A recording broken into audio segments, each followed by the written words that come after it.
বয়স যখন 30+ হবে তখন হচ্ছে আমি চেষ্টা করলেও পারবো না আর টাকা আর্ন করতে। ওই যে ওই লোকরা ওই লোক তো ওয়াইফ্রেন্ড নিয়ে করতেছে না, আরেকজন মেয়ে নিয়ে করতেছে, মেয়েরা হায়ার করতেছে 1000 টাকা দিয়া বা 2000 টাকা দিয়ে পার ডে হায়ার করতেছে। আমি অন্য মেয়ের সাথে ভিডিও করার সাথে আমার ওয়াইফের সাথে ভিডিও করা বেস্ট না?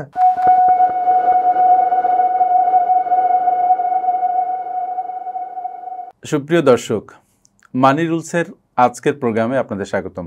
আপনারা জানেন যে আমরা সমাজের বিভিন্ন সেগমেন্টের মানুষের সাথে কথা বলে থাকি, বিশেষ করে তাদের আর্থিক দিক, তাদের ভালো লাগার দিক, তাদের কনসেন্ট্রেশনের দিক নিয়ে কথা বলি, তাদের সাফল্য ব্যর্থতার কাহিনী শুনি। আজকে আমার স্টুডিওতে খুব তরুণ একজন কন্টেন্ট ক্রিয়েটরকে আমন্ত্রণ জানিয়েছি। শুনলে অবাক হবেন, মাত্র 22 বছর বয়স মিস্টার ফজলে রাব্বি। তাকে ফলো করছেন সোশ্যাল মিডিয়াতে মোর দ্যান 3 মিলিয়ন মানুষ। তার মানে মিস্টার ফজলে রাব্বি অনেক জনপ্রিয় একজন কন্টেন্ট ক্রিয়েটর। মিস্টার ফজলে রাব্বি তার কর্মজীবন শুরু করে দেশের বাইরে সৌদি আরবে, এবং মজার ব্যাপার হচ্ছে সৌদি আরবে যে তিনি কাজ করতেন একটা রেস্টুরেন্টে, যে রেস্টুরেন্ট শর্মা তৈরির সাথে জড়িত ছিল। যখন সেই রেস্টুরেন্টে সে একজন শেফ হিসাবে নিজেকে প্রতিষ্ঠিত করে, তখনই তার মাথায় ভূত চাপে যে আর চাকরি নয়, কন্টেন্ট ক্রিয়েশনে পুরা সময় দিব। তখন ফজলে রাব্বি সৌদি আরব থেকে দেশে ফিরে আসেন এবং কন্টেন্ট ক্রিয়েশনে পুরা মনোযোগ দেন। তিনি মূলত পার্সোনাল ব্লগিং করেন। সেই ব্লগিং তিনি শুরু করেছিলেন একা, তার সাথে এখন যুক্ত হয়েছে তার স্ত্রী এবং সন্তান। চলুন আমি আর কথা না বাড়িয়ে আমরা যাই ফজলে রাব্বির কাছে, জানি তার কন্টেন্ট ক্রিয়েশনের ইতিবৃত্ত। মিস্টার ফজলে রাব্বি, আপনাকে অনেক ধন্যবাদ আমার সাথে আমার স্টুডিওতে এসে সময় দেওয়ার জন্য। আপনাকেও ধন্যবাদ আপনার ভিডিওতে আমাকে রাখার জন্য। আচ্ছা রাব্বি, আমি একটু আগে যেটা দর্শকদের বলছিলাম যে আপনি খুব অল্প বয়সে কন্টেন্ট ক্রিয়েশন শুরু করেছেন এবং এখন আপনাকে ফলো করছে মোর দ্যান 3 মিলিয়ন পিপল। এই কন্টেন্ট ক্রিয়েশনের কাহিনীটা যদি একটু সংক্ষেপে আমার দর্শকদেরকে বলেন। আমি হচ্ছে সৌদি আরবে ছিলাম, তো দেশে থাকতে আমি মাঝে মধ্যে ভিডিও মেক করতাম, চেষ্টা করতাম কন্টেন্ট ক্রিয়েটর হওয়ার জন্য। তো চেষ্টা করার পরও দেখতেছিলাম যে না, আমি পারতেছি না। কজ হচ্ছে সব কিছুরই একটা মেবি বয়স থাকে, একটা জ্ঞানের প্রয়োজন। তো ওই জ্ঞানটা হয়তো আমার মাথার ভিতরে ছিল না যে আমি কিভাবে এডিট করব, A to Z এগুলো শেখা হয়নি। তো দেন হচ্ছে আমার বাবা প্রবাসী ছিল, আমিও প্রবাসী চলে যাই। আসলে একটা কথা আছে যে বাবা যে লাইনে যায় সন্তানরা ওই লাইনেই যায়। তো আমার বাবা যেহেতু প্রবাসী ছিল, আমিও প্রবাসে চলে যাই। তো যাওয়ার পরে আমি কাজের ফাঁকে ফাঁকে ভিডিও মেক করতাম। আমি চিন্তা করতাম যে আমার ভিডিও থেকে যদি এক্সট্রা কিছু ইনকাম আসে, তাহলে হচ্ছে আমি প্রবাসী থেকে যে টাকাটা আর্ন করতেছি ওইটা দিয়ে আমার ফ্যামিলি চলতে পারতেছে সবকিছু, আর এই ভিডিও থেকে যেটা আসতেছে ওইটা আমি জমাইতে পারতেছি আমার ভবিষ্যতের জন্য। তো আমি ভিডিও মেক করতে থাকি, দেখা যায় আমার পার মান্থ 200, 250, 100, 150 এই টাইপের, লাইক 500-র নিচে থাকতো অলওয়েজ। এভাবে চলতেছিল। তো আমি যে কোম্পানিতে জব করতাম তখন হচ্ছে আমার স্যালারি ছিল 24 থেকে 25 হাজারের মতো। তো 9 ঘন্টা 10 ঘন্টা আসা যাওয়াতে টোটাল 12 ঘন্টার মতো সময় যায়। আমার স্যালারি কত? 24,000। আমার বয়স তখন ছিল মেবি 19-20 এরকম। তো আমি চিন্তা করলাম আমি ইয়াং, আমি চাইলে এখন হার্ড পরিশ্রম করতে পারবো, যে কোনো কষ্টে করতে পারবো। জাস্ট আমার দরকার এখন মানি। এখন যদি আমি এই বয়সে টাকা আর্ন না করি, তাহলে হচ্ছে একটা সময় দেখা যায় বয়স যখন 30+ হবে তখন হচ্ছে আমি চেষ্টা করলেও পারবো না আর টাকা আর্ন করতে, কারণ আমার শরীরে সেই শক্তিটা থাকবে না। তো আমার যেহেতু এখন শরীরে শক্তি আছে, আমার মনে হয় আমি কোম্পানির বাইরে যাই যদি আমি জব করি তাহলে আমি ভালো স্যালারি পাইতেছি। আমি আমার আদার্স আরো কিছু ফ্রেন্ড ছিল, ওদেরকে দেখি যে ওরা বাইরে জব করে দেখা যায় 40-50 হাজার টাকা মাসে ইনকাম করে। তো আমি চিন্তা করলাম সেম আমার ফ্রেন্ড বাইরে দোকানে অথবা অন্য কোথাও জব করে 40-50 হাজার ইনকাম করতেছে, আমি কোম্পানিতে থেকে ইনকাম করতেছি কত? 20 থেকে 25 হাজার। তো এটা দিয়ে তার আমার ভবিষ্যৎ চলবে না। আমি যদি এভাবে 20 বছরের কোম্পানিতে জব করি, 20 বছর পর হয়তো আমার স্যালারি 40 হাজারে যাবে। অথচ আমি যদি এখন বাইরে যেয়ে জব করি তাহলে আমি 40 হাজার এখনই ইনকাম করতে পারতেছি। ইনকামের বয়স তো এখনই। আমি যদি এখনই ইনকাম না করি তাহলে দেখা যায় 30 বছর পরে তা সম্ভব না। তো দেন আমি ডিসাইড করি যে আমি কোম্পানি থেকে চলে যাব। গিয়ে আমি কোম্পানিকে বলি, বিষয়টা জানাই যে আমি চাচ্ছিলাম যে না, কোম্পানি থেকে চলে আমি অন্য কোনো কোম্পানিতে অথবা বাহিরে ফ্রি বিষয়ে যেটা বলে আর কি, যাতে আমি আমার মন মতো করে কাজ করতে পারি। তো কোম্পানিতে জানানোর পরে কোম্পানি ডিটেক্ট না, কারণ ওইটা তখন তাদের রুলসে নাই, এটা সম্ভবই না, কারণ তারা আমার ভিসা দিয়ে দেশ থেকে নিয়ে গেছে সৌদিতে, এখন হয়তো আমাকে ডিরেক্ট দেশে পাঠিয়ে দিবে তাদের মন চাইলে।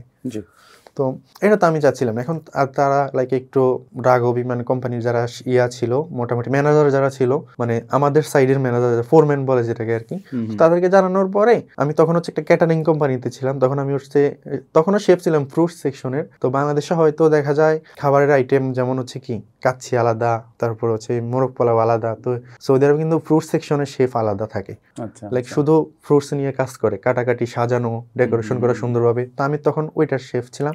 শেফ বলতে মোটামুটি আর কি, অত হেড শেফ না, মানে বুঝতে টুকিটাকি পারছি। চলার মতো আর কি। তো ফ্রুট সেকশন আমি তখন ছিলাম। আচ্ছা, তারপর দেশে ফিরে এসে মানে কন্টেন্ট ক্রিয়েশনের জার্নিটা কেমন হলো, কিভাবে শুরু হলো? ওইটা ছিল হচ্ছে, তো আমি যখন চিন্তা করলাম যে কোম্পানিতে হবে না, আমি বাইরে চলে যেতে হবে। বাইরে দেন হচ্ছে আমি বাইরে অবৈধ হয়ে যাই, একটা শর্মার দোকানে যাই, ওইখানে যে আমি কাজ শিখতে থাকি। মোটামুটি যখন আমার কাজটা শেখা হয়, এখন ভালো একটা স্যালারি হবে। তো স্যালারি কত হবে ভালো, লাইক 1 লাখের মতো হবে। তো আমি চিন্তা করলাম, আমি যেহেতু কাজের ফাঁকাফাঁকি ভিডিও করতেছি, আমার মাসে মোটামুটি $200, $300, $400 আসতেছে। এখন আমার ফলোয়ার কত, তখন প্রায় মিলিয়নের কাছাকাছি হয়ে যায়। তো আমি চিন্তা করলাম, মিলিয়নের কাছাকাছি এখন ফলোয়ার হয়েছে, আমার দেশে যারা কন্টেন্ট নিয়মিত করতেছে তাদের ফলোয়ার কত, 4 লাখ 5 লাখ, তাদের ইনকাম কত, $1000 প্লাস, $2000 প্লাস। আমার ফলোয়ার এত বেশি, কিন্তু তাদের এত কম হওয়ার পরও তারা ফুল টাইমটা ভিডিওতে দিতেছে, যার কারণে তাদের ইনকামটা এত বেশি হইতেছে। আমি তাদের ফুল টাইম দিতে পারতেছি না, কারণ আমি জবও করতেছি। তো সব মিলে আমার 1 লাখ হয় না, অথচ তারা দেশে বৈশা ফ্রিডম লাইফ, মন ছেলে ভিডিও করলো, ঘুরলো ফিরলো, এনজয় করলো লাইফে, কিন্তু মাস শেষে তারা 2-3 লাখ টাকা ইনকাম করলো। তো ভাবলাম যে একটা রিস্ক নেই, ওকে, যেহেতু একটা ভরসা আছে কি, তারা যেহেতু পারতেছে আমার সাথে কম ফলোয়ার নিয়ে, তাহলে আমিও আশা করি পারবো ইনশাল্লাহ। তো আমি দেশে আসলাম, দেশে আসার পরে কন্টিনিউ কাজ করতেছি, দেখলাম যে না, আলহামদুলিল্লাহ আগের চাইতে ভালো, এভাবেই চলতেছে। আচ্ছা, আপনি বলছিলেন যে আপনি কন্টেন্ট যে ক্রিয়েট করেন তার যে স্ক্রিপ্ট সেটা আপনি লেখেন, তারপরে আপনি এডিট করেন, আপনি শুটিং করেন, সবকিছু একজন মিলে করেন। যদি আপনার কি মনে হয় না যে একজন মানুষ যখন কোনো কন্টেন্ট ক্রিয়েশন শুরু করলো, সে প্রথমে হয়তো এভাবে পারে, কিন্তু এক পর্যায়ে যে একটা টিম লাগে? হ্যাঁ, অবশ্যই। যেমন ফর এক্সাম্পল, এখন আমি হচ্ছে আমার মান্থলি আলহামদুলিল্লাহ $1000 প্লাস হইতেছে ধরেন, ফর এক্সাম্পল। তো হচ্ছে এখন সেম ভাবে অনেক পেজ আছে যারা হচ্ছে অন্য লোক দিয়ে কাজ করায়, যেমন আমি ওনার, আমি এখন একটা, আমার পেজ আছে, একটা বড় পেজটা আছে আমার, আমি চাইলে এখন এই বড় পেজ যদি আমি এবারই যে 5-6 জন অ্যাক্টর নিয়ে, তাদেরকে হচ্ছে একজন ক্যামেরাম্যান থাকলো, একজন এডিটর থাকলো, আমি তাদেরকে দিয়ে কাজ করে, যদি আমার সেম এডিটরে এডিট করে আপলোড করবে, ক্যামেরাম্যান ভিডিও করে দিবে, সব কিছুই তারা করতেছে, আমার এক্সট্রা একটা ইনকাম আসতেছে। ওরকমভাবে যদি আমি করি, আমার দেখা যায় $10-12 প্লাস হবে, কারণ আমি ডেলি সর্বোচ্চ ভিডিও আপলোড করতে পারতেছি কয়টা, 2টা থেকে 3টে, এর বেশি সম্ভব না, কারণ আমি একা মানুষ, এত কিছু সম্ভব হয় না আমার দ্বারা। তার মানে আপনি যেটা বলছেন, সুপ্রিয় দর্শক আর যারা তোমরা ইয়াং যারা শুনছো, তাদেরকে বলি যে ফজলে রাব্বিকে ফলো করার একটা জায়গা আছে, সেটা হচ্ছে তোমরা যারা ভাবছো কিছু করতে পারছো না, কিন্তু সারাদিন অনেক কাজ করছো, তোমরা যদি একটা, তোমাদের যে মোবাইলটা আছে, যেটা ফজলে রাব্বি এখনও মোবাইল দিয়েই কন্টেন্ট ক্রিয়েট করছে, তোমাদের মোবাইলটা দিয়ে আর তোমরা এডিটিং আর কথা বলার যে স্কিল, এটা একটু যদি শিখে নিতে পারো, একটা পেজ খুলে তোমরা কিন্তু অনায়াসেই অল্প দিয়ে আয় শুরু করতে পারো, এবং এক জায়গায় যেয়ে সেটা একটা ভালো আয় হতে পারে। মিস্টার ফজলে রাব্বি আমাকে একটা কথা বলছিলেন, তিনি এমন হয়েছে যে কোনো মাসে 7 লাখ টাকা পর্যন্ত আয় করেছে। সুতরাং 7 লাখ টাকা কিন্তু 22 বছরের একটা ছেলের জন্য অনেক টাকা বলে আমি মনে করি। সুতরাং তোমরা যারা বসে আছো, স্টার্ট সামথিং ভেরি সুন। আচ্ছা, আমি রাব্বির কাছে আবার ফিরবো। রাব্বি, আপনার যেটা হচ্ছে যে আপনি বলছিলেন যে 5 লাখ, 6 লাখ, 7 লাখ টাকা আয় হয়েছে, আবার ইনকাম কমে যাচ্ছে, এই যে এত মানে ভেরিয়েশনটা কেন, এটার কারণটা কি? আপনি কি মনোযোগ কমিয়ে দিয়েছিলেন এই কারণে, বা কি কারণে ইনকাম এত বেড়ে আবার কমে গেল? ফর এক্সাম্পল, আমাদের সবার হচ্ছে একটা বিজনেস থাকে, একটা শপ আছে, তো শপের মধ্যে দেখা যায় কোনো মাসে, যেমন ক্লথিং বিজনেস, ফর এক্সাম্পল আপনাকে বোঝাই, ক্লথিং বিজনেস এখন ঈদের সময় একটু ভালো চলে, আবার ঈদের পর একটু কমে যায়। তো যেমন ভিডিও লাইনটা এখন হচ্ছে পার্সোনাল ব্লগটা হচ্ছে অনলাইন জগতে, পার্সোনাল ব্লগ, ব্যক্তিগত ব্লগগুলা খাইতেছে, মানুষ পছন্দ করতেছে, এখন সবাই এগুলো নিয়ে করতেছে, যার কারণে মানুষও এগুলো দেখতেছে, পছন্দ করতেছে। একটা সময় ছিল তখন হচ্ছে 2020-21, তখন আমি আর আমার একটা ফ্রেন্ড ছিল, মামাতো ভাই, তো আমরা হচ্ছে তখন ভয়েস মেক করতাম, তখন ফেসবুকে ঢুকলে দেখা যায় আমাদের ভিডিওই চলতো, এবং আমাদেরকে দেখে দেখে সবাই সেম ভাবে ভয়েস মেক করা স্টার্ট করছে, তখন ওইটাই চলছে। কিন্তু একটা পর্যায়ে ওইটার পরই হচ্ছে শর্ট ফিল্ম শুরু হয়, তখন আমরা কিন্তু শর্ট ফিল্ম আর যাইনি, কারণ আমরা সৌদি আরবে ছিলাম, ওই যে আমাদের তখন একটু কমে গেছে এটা, কারণ মার্কেটে এখন চলতেছে শর্ট ফিল্মটা, শর্ট ফিল্ম নিয়ে মানুষ কাজ করতেছে। আচ্ছা, তার মানে এক এক সময় এক একটা ট্রেন্ড শুরু হয়। হ্যাঁ, ট্রেন্ড শুরু হয়, রাইট? তাহলে আপনার কি মনে হচ্ছে যে মানে অ্যাজ ইয়াং মানে কন্টেন্ট ক্রিয়েটর, যে এখন যেভাবে আপনি চলছেন, ব্লগ তৈরি করছেন, এটার মানে ভবিষ্যতে অদূর মানে খুব তাড়াতাড়ি হয়তো আপনাকে এই ব্লগ তৈরির স্টাইল চেঞ্জ করতে হবে, কন্টেন্ট চেঞ্জ করতে হবে? Do you think that? হ্যাঁ, অবশ্যই। যেমন এখন বর্তমানে যদি ট্রেন্ড হিসেব করি, বর্তমানে হচ্ছে রিলস, ফেসবুকে শর্ট ভিডিওগুলা মানুষ বেশি পছন্দ করে, মানুষ দেখতেছে, যার কারণে সবাই শর্ট ভিডিও মেক করতেছে। এটা কিন্তু আমার মনে হয় না 5-6 মাসের বেশি এটা থাকবে ম্যাক্স। এরপরে হয়তো সবাই আবার ব্লগিং শুরু করতে পারে, মানুষ পছন্দ করবে হয়তো ব্লগ, হয়তো বা আমি যতটুকু বুঝতেছি নিজে, লাইক যেহেতু এই লাইনে মোটামুটি 2018 থেকে, তো যতটুকু আমি বুঝতেছি হয়তো নেক্সট হচ্ছে ট্রাভেল ব্লগ মানুষ পছন্দ করতে পারে। আমি ওরকমভাবে প্রস্তুতি নিয়ে রাখছি, আমার হচ্ছে অলরেডি এক দেশ ঘুরে আছে। আমি নেক্সটে যখন দেখবো যে এটা খাইতে তখন আমিও ট্রাভেল করতে থাকবো, ট্রাভেল ব্লগ আপলোড করবো কন্টিনিউ। তার মানে আপনার দৃষ্টি খুব প্রসারিত রাখতে হচ্ছে, সবসময় একটা থিঙ্কিং এর মধ্যে থাকতে হচ্ছে যে মানুষ কোনটা পছন্দ করবে সেই অনুপাতে আপনাকে কন্টেন্ট ক্রিয়েট করতে হবে। আচ্ছা, আপনার কন্টেন্ট ক্রিয়েশনের মানে এরকম কোনো উদ্দেশ্য আছে যে মানুষ এখান থেকে অনেক কিছু শিখবে? অবশ্যই শেখার অনেক কিছু আছে। এখন হচ্ছে আমার ভিডিওতে আমার ওয়াইফ আমাকে হেল্প করে, আমার ভিডিওতে আমার ওয়াইফ পাশে থাকে।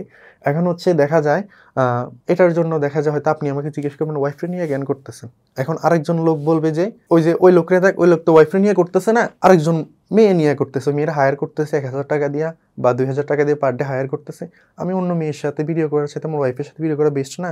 অন্য মেয়ের সাথে যখন আমি অলওয়েজ ভিডিও করতেছি, লাইক ফর এক্সাম্পল একটা রোমান্টিক আমি শর্ট ফিল্ম মেক করবো, এখন হচ্ছে মেয়ের হাত এভাবে হাত ধরা, মেয়ের দিকে তাকানো, আমি লাইক ভালো মানে সুশীল একটা ভিডিওর কথা বলতেছি, তারপরে তো হাত ধরা তো থাকেই, অন্য মেয়ের হাত ধরা এটা অবশ্যই খারাপ, তাই না? আমি আমার ওয়াইফের হাত ধরলাম, ইটস ওকে।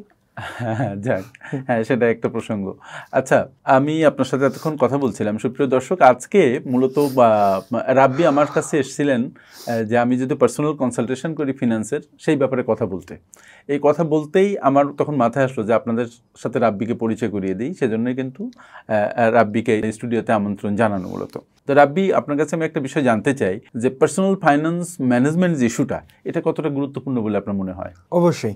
যেমন আমি হচ্ছে আপনার কাছে হচ্ছে এখন আসছি, তো আমি যদি সেম কাজটা 1 বছর আগে আসতাম তাহলে হয়তো এখন আমার কাছে বর্তমানে 50 লাখ টাকার মতো থাকতো, একদম 100% শিওর। যদি কেউ এরকম মানে প্রমাণ চায় তাহলে আমি এখন দেখাইতে পারতাম যে আমার এই পর্যন্ত ইনকাম কেমন হয়েছে। কিন্তু আমার কাছে বর্তমান হিসাব করতে গেলে অ্যাসিড বলতে আমার একটা বাইক আছে, পিসি আছে, এগুলাই অ্যাসিডের মধ্যে, এর বাইরে ক্যাশ কোনো অ্যামাউন্ট নেই। অথচ যদি সেম কাজটা আপনার কাছ থেকে আমি যদি আগে এসে পরামর্শ নিতাম 1 বছর, তাহলে আমার কাছে 50 লাখ থাকতো। আমি যত তার মানে আপনি বলতে চাচ্ছেন যে ফাইন্যান্স ম্যানেজমেন্ট সংক্রান্ত যে জ্ঞান, এই জ্ঞানটা খুবই দরকার।